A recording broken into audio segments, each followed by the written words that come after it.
Halo, Assalamualaikum warahmatullahi wabarakatuh. Perkenalkan, namaku Salsabila Putri Hereni. Dan hari ini kita akan membahas mengenai salah satu algoritma dalam penjadwalan sistem operasi, yaitu Shorter Memory First, atau SRE. Sebelum membahas tentang SRE, kita akan membahas terlebih dahulu mengenai penjadwalan. Nah, mengapa sih penjadwalan penting aja di sistem operasi? Dalam sistem operasi, tentunya banyak sekali proses yang harus dieksekusi. Maka, muncul permasalahan untuk memutuskan proses mana yang akan dilaksanakan dalam suatu sistem. Untuk itu, diperlukan kebijakan dan mekanisme di sistem operasi yang berkaitan dengan urutan kerja yang dilakukan sistem komputer. Untuk menyikapi hal tersebut, maka dirumuskanlah sebuah algoritma penjadwalan yang berfungsi sebagai penentu proses manakah yang akan dieksekusi terlebih dahulu oleh kita.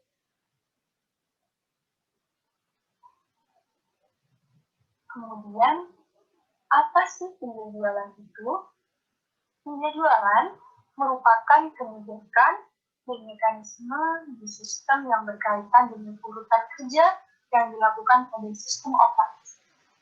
Penjadwalan bertugas memutuskan proses yang harus berjalan, serta kapan dan selama berapa lama proses berjalan.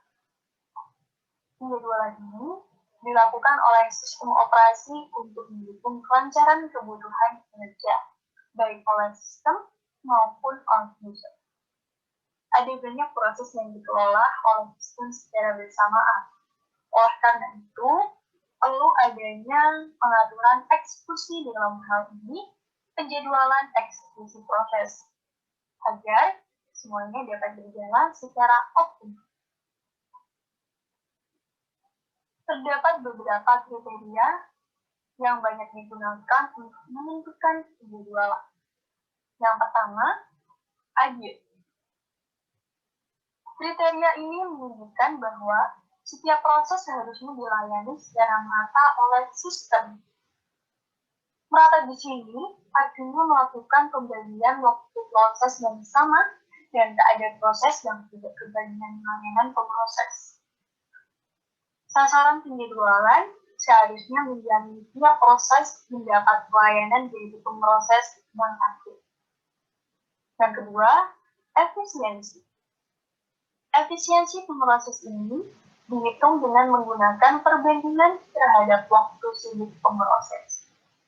Efisiensi ini terkait dengan kemampuan sistem operasi untuk memanfaatkan pemroses maksimal mungkin dalam menyelesaikan semua proses kerja. Memaksimalkan ini dapat diartikan juga dengan membuat pemroses dalam keadaan selalu sibuk.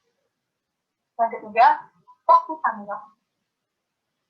Waktu tanggap ini berbeda untuk sistem interaktif dan sistem waktu yang nyata. Pada sistem interaktif, waktu tanggap didefinisikan sebagai waktu yang diperlukan untuk menjalankan suatu proses dari saat karakter terakhir dari perintah atau transaksi dimasukkan sampai hasil pertama muncul di layar. Nama lain dari waktu tanggap ini adalah terminal response time. Sedangkan pada sistem waktu nyata atau real time, waktu tanggap didefinisikan sebagai waktu yang diperlukan oleh sistem operasi untuk menjalankan proses dari saat kejadian hingga instruksi pertama dari proses tersebut dieksekusi. Selanjutnya, yang keempat adalah turnaround time. Turnaround time ini adalah waktu yang diperlukan oleh suatu proses dieksekusinya oleh sistem operasi, mulai dari saat proses masuk ke sistem hingga eksekusi berakhir. Dan waktu ini termasuk juga waktu tunggu proses tersebut saat sistem mengalihkan eksekusinya ke proses lain. Sasaran penjadwalan adalah meminimalkan turnaround time. Yang kelima adalah throughput. Dalam kaitannya dengan penjadwalan ini, ada nilai yang menunjukkan jumlah proses yang dapat dijalankan oleh sistem operasi pada selang waktu tertentu. Sasaran dari penjadwalan terkait dengan ini adalah memperbesar nilai lebih tinggi output, lebih banyak kerja yang dapat dilakukan oleh sistem dalam satu waktu, sehingga lebih banyak yang dapat diselesaikan. Kriteria-kriteria ini dapat memiliki keterkaitan atau pertentangan antara satu dengan yang lainnya, sehingga tidak dimungkinkan optimasi semua kriteria secara simultan. Contohnya, untuk memberi waktu tanggap kecil, memerlukan penjadwalan yang sering beralih di antara proses-proses itu. Cara ini akan meningkatkan beban sistem dan mengurangi atau mereduksi nilai profit. Kebijakan perancangan penjadwalan melibatkan kompromi di antara kebutuhan-kebutuhan yang saling bertentangan. Kompromi ini bergantung sifat dan penggunaan sistem komputer. Tipe penjadwalan. Terdapat 3 tipe penjadwalan yang berada secara bersama-sama pada sistem operasi yang kompleks. Yang pertama, penjadwalan jangka pendek. Penjadwalan ini bertugas menjadwalkan alokasi pemroses di antara proses-proses kerja di memori utama. Penjadwalan ini dijalankan setiap terjadi pengalihan proses untuk memilih proses berikutnya yang harus dijalankan. Yang kedua, penjadwal jangka menengah. Penjadwal jangka menengah adalah menangani proses-proses penting, yaitu aktivitas pemindahan teks yang tertunda dari memori utama ke memori sekunder. Yang ketiga, penjadwal jangka panjang. Penjadwal jangka panjang bekerja terhadap antrian batch dan menuju batch berikutnya yang harus dieksekusi. Batch biasanya adalah proses-proses dengan menggunakan sumber daya yang intensif, yaitu waktu proses, memori, dan perangkat input-output. Program-program ini berprioritas rendah, digunakan sebagai fungsi, yaitu agar pemroses sibuk selama periode aktivitas job-job interaktif ini. Strategi penjadwalan pada sistem operasi. Yang pertama, preemptive scheduling.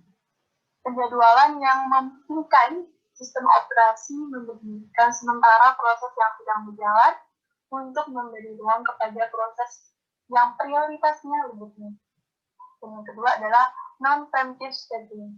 Non-preemptive ialah salah satu jenis penjadwalan di mana sistem operasi tidak pernah melakukan context switch dari proses yang sedang berjalan ke proses yang lain. Dengan kata lain, proses yang sedang berjalan tidak bisa ditutup.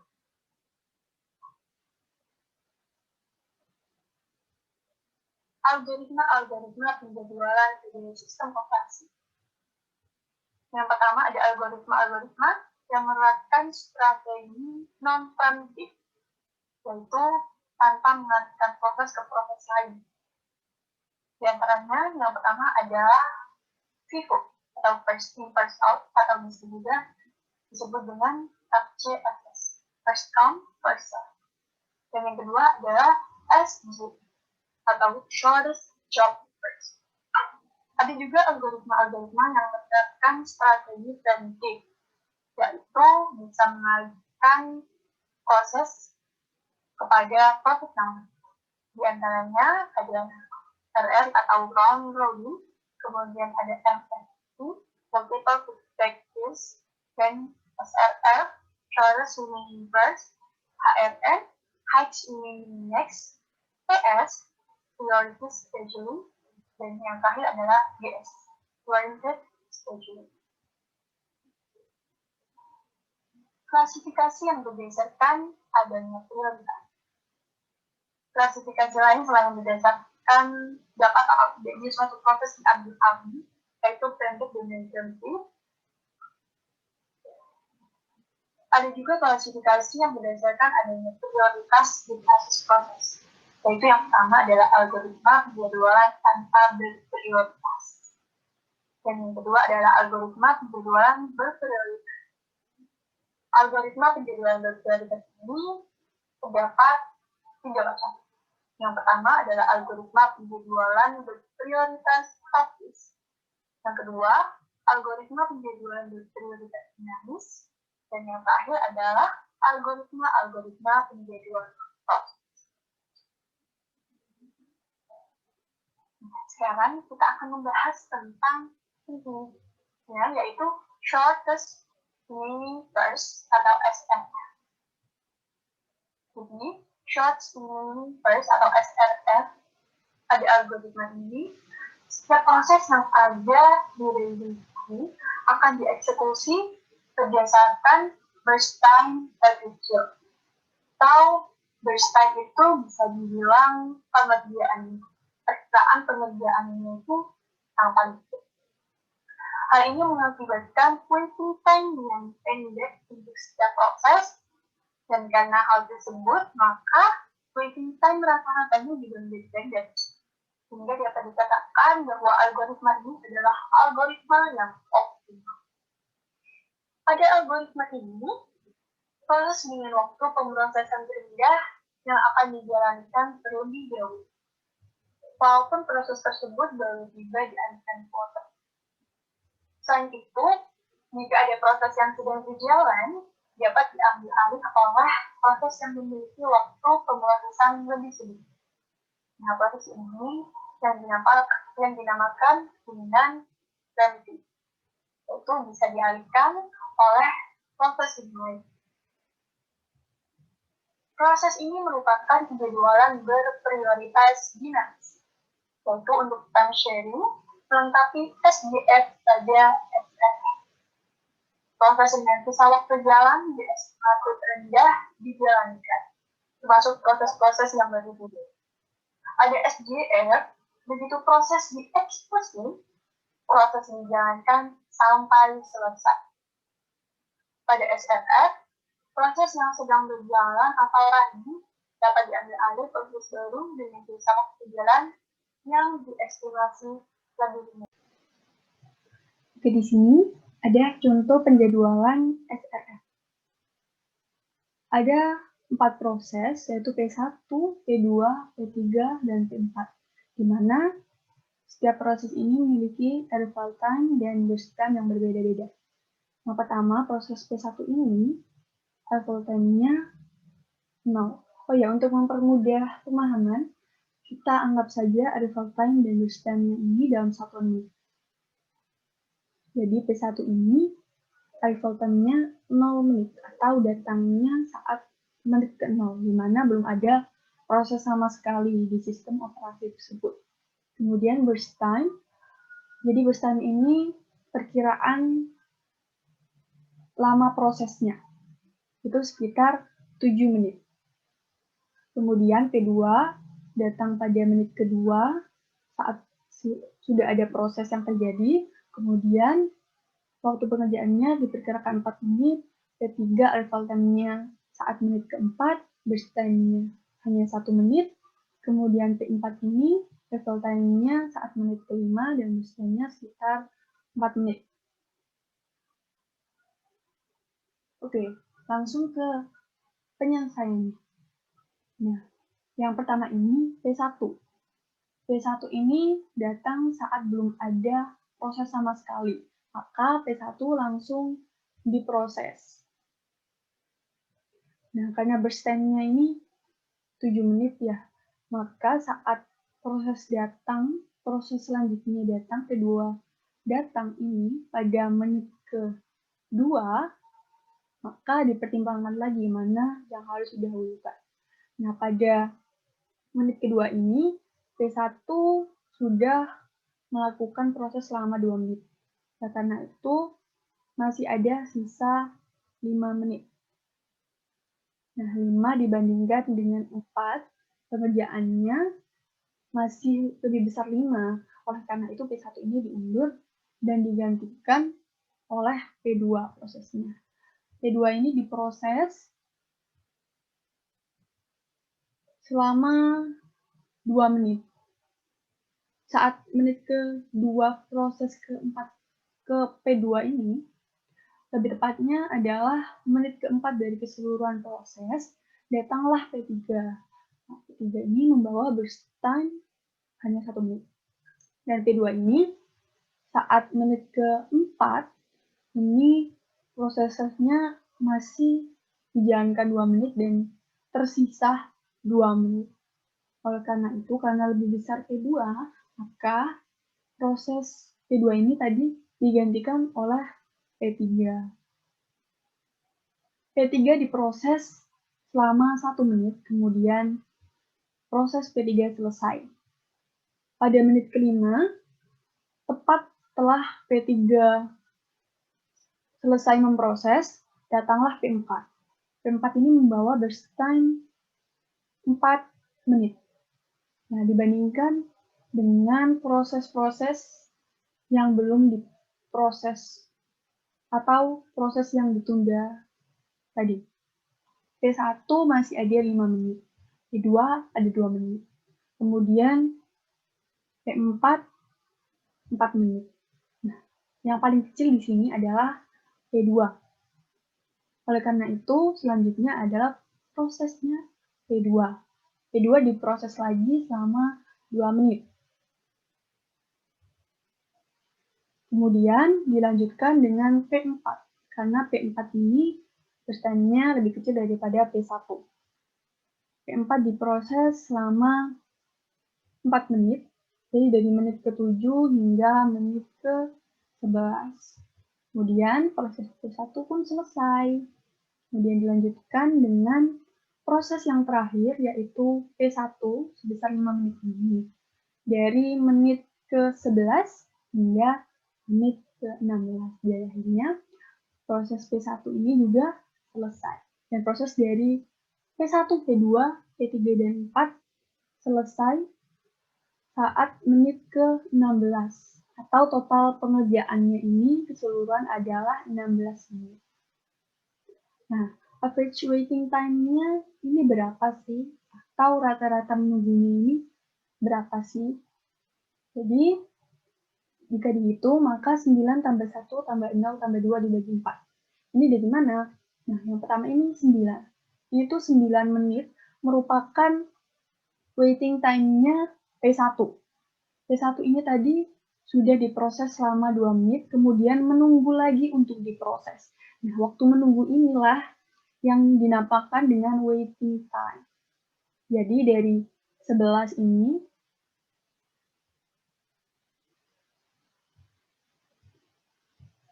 dari menit ke-11 diprosesnya lagi, kemudian dikurangi 2, dikurangi menit kedua, maka 11 dikurangi 2, 9. Kemudian P2 ini waiting time-nya hanya 1 menit.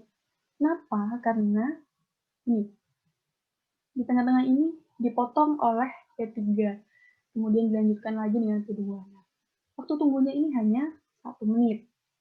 Kemudian P3 hanya 0 menit, karena P3 ini yang 1 menit tadi, P3 ini langsung datang dan langsung diproses tanpa menunggu. Karena itu waiting time-nya adalah 0. Dan P4 ini menunggu selama 2 menit setelah kedatangannya. Kan P4 ini datang saat menit ke-5, tapi belum diproses. Diprosesnya masih ke menit ke-7. Karena itu waiting time-nya 2. Jadi 9 tambah 1 tambah 0 tambah 2. Kemudian dibagi 4. Dibagi banyaknya proses yang ada. Oke. 9 tambah 1 tambah 0 tambah 2, 12. Dibagi 4, jadi 3. Jadi average waiting time atau rata-rata waktu menunggunya adalah sekitar 3 menit. Oke, selanjutnya adalah contoh implementasi penjadwalan algoritma SRF dalam kehidupan sehari-hari. Sini saya mengambil contoh mengerjakan tugas. Kita permisalkan dalam suatu hari terdapat 3 tugas. Yang pertama dari matkul A dengan datangnya ini pukul 7 pagi.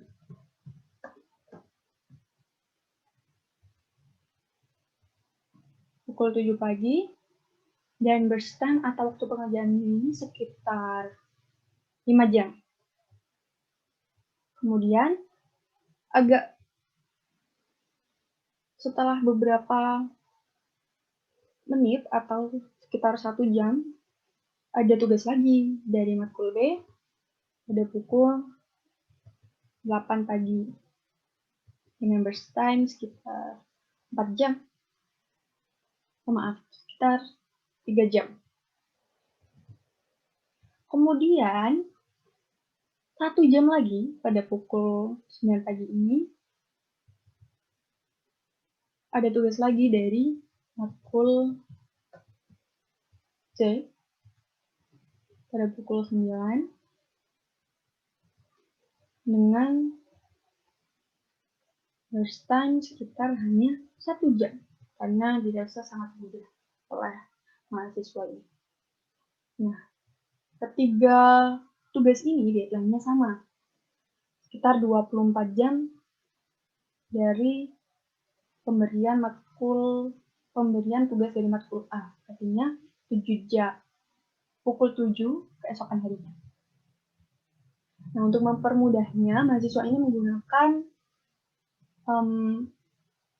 pengimplementasian dari penjadwalan SRF untuk mempermudah dan mempercepat pengerjaannya. Oke, jadi penyelesaiannya yang pertama, karena matkul A ini arrival time-nya itu saat pukul 0, kemudian matkul B ini dari pukul 7 berarti arrival time-nya 1, matkul C arrival time-nya 2. Nah, di matkul A ini belum ada proses sama sekali. Maka matkul A ini tugasnya dikerjakan terlebih dahulu.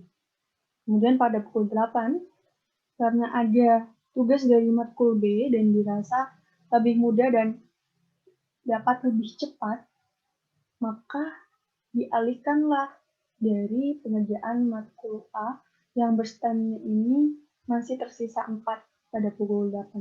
Sedangkan berstandnya yang matkul B ini hanya 3 jam. Ini tadi matkul A, kemudian diganti dengan matkul B pada pukul 8. Nah, matkul A ini pengerjaannya tinggal 4 jam karena sudah melewati 1 jam. Kemudian diganti oleh matkul B. Tugas dari matkul B ini dikerjakan sampai pukul 9. Pukul 9 ini datang tugas lagi. Dan berstandnya lebih sedikit. Hanya 1 jam. Atau dirasa oleh mahasiswa ini, tugas dari mata kuliah C ini itu sangat mudah.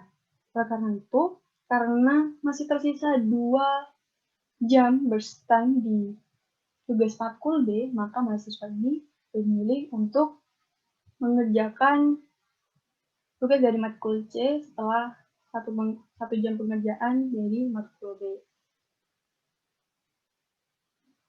Matkul C ini tugasnya dikerjakan hingga selama 1 jam sudah selesai.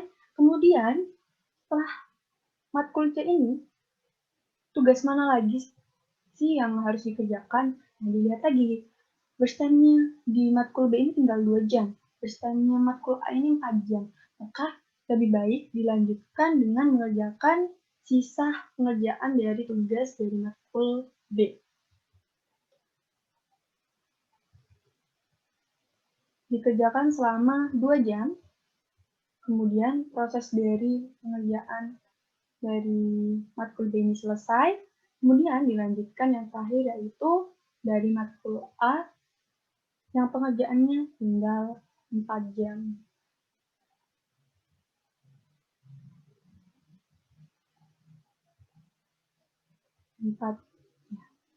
Nah, dapat dilihat pengerjaannya ini dari keseluruhan, jadinya ada 1 jam, 1 jam, 1 jam, kemudian 2 jam B, kemudian yang terakhir ada sisanya tadi 4 jam. Jadi secara keseluruhan ini ada total 9 jam pengerjaan.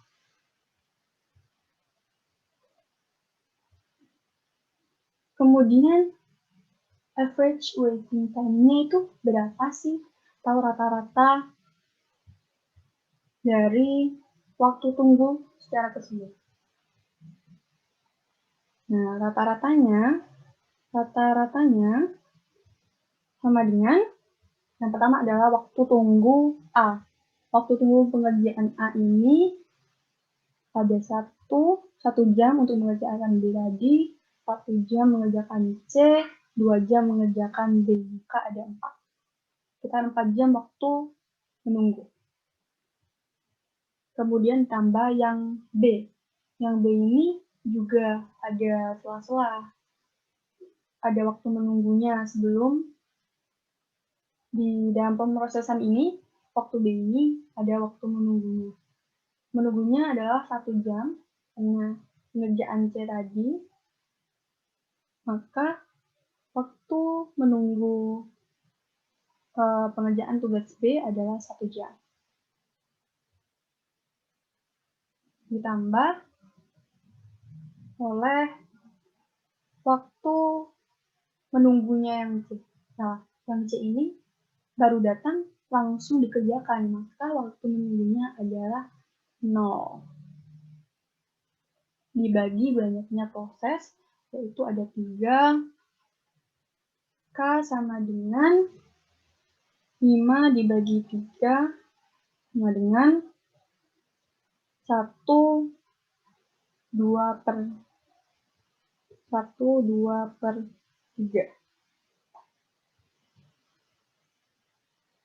Jadi rata-ratanya adalah rata-rata menunggunya adalah 1, 2 per 3 jam. Seperti itu.